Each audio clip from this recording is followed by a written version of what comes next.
गहपुर हालामनि गोबां दाब दाब जायगायाव मिथिंगायारि खैफोद नंगौ मिथिंगायारि बारदै सिख्लानि सिमब्रे खालामनायाव गहपुर हालामनि दाब दाब ओनसोलाव जानांदों सुबुंफोरा मोगा-मोगि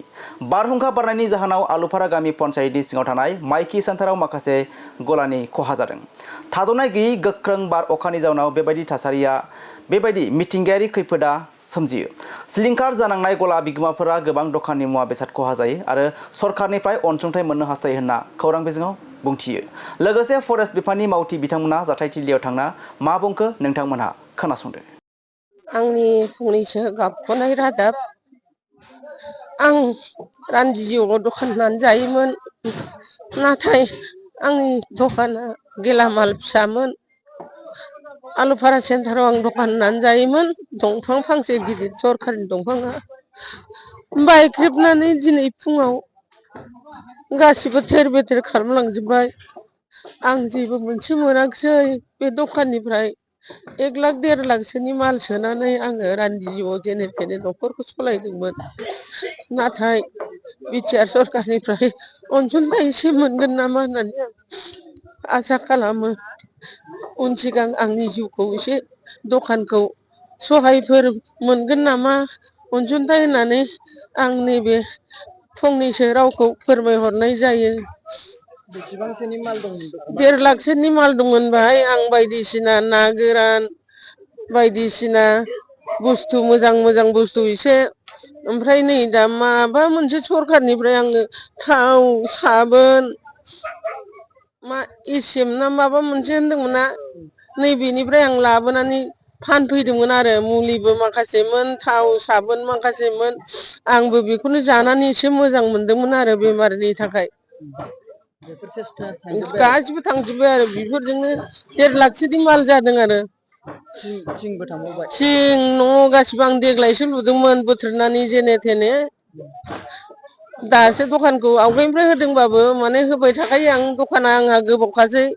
होमबाबो नै दा देग्लाय आं गोदान लुफिनदोंमोन आरो थिं बाखि लानानै बयबो होनो नालाय दखानखौ एसे मोजां खालामदो नोङो बिदि होननायखाय मोजां खालामनायजों दिनै फुंनि बारा आंनि दखानखौ सिमब्रेनानै लांजोबनाय जायो आरो मा जोंहा न'खराव फिसाला बिमा जों दा फिसाला साथाममोन बिसोर जुदा जाजोब्बाय आं बिमा फिसाल' जायो आरो फिसालाबो गैया अदालगुरियाव हिनजाव आलासि जानायखौ लायनो थांदोंमोन दा रावबो गैया जेने थेने फिसालाया हाजिरा मावहैयो पासिघाटआव आं दखान होनानै बाहाय बिहामजो बिखुनजो सलियो आरो जेने थेने नोंथांनि दखानावहाय दंफां बायसिननानै बारहुंखाजों बायसिनबाय दा बे समाव नोंथांनि दखानाव बेसेबांसो माल दं? आंनि दखानावथ' सम्पूर्ण मालानो दंजोबोमोन फारसेनिफ्राय थिख्लिनिफ्राय बारसिनाय देक सेक टेबोल सिबोल गेस टेस गासिबो सम्पूर्ण दंजोबो गासै 1.5 लाखसोनि माल दङ आरो दा आंनो बेखौ अनसुंथाइखौ होफिनथारनांगोन सरकारा आंनो बेखौ नांफिनगोन आरो गासिबो खस्थ' खालामनानै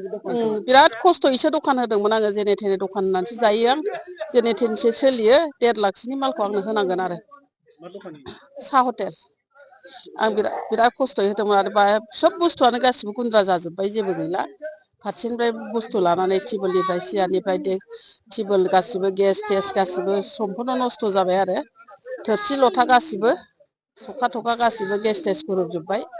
बेफोरखौ नांफिनगोन आरो गेस सखाया बायबाय आरो जेनेबा सरकारनिफ्राय आंनो बेखिनि अनसुंथाइखौ नांगोन आरो 1.5 लाखसोनि मालखौ सिगांफोर माबाफोर मोनदोंमोन नामा? गैया जेबो गैया जेबो मोनफेराखै आं ओरैनो जेने थेनेसो होनानै जादों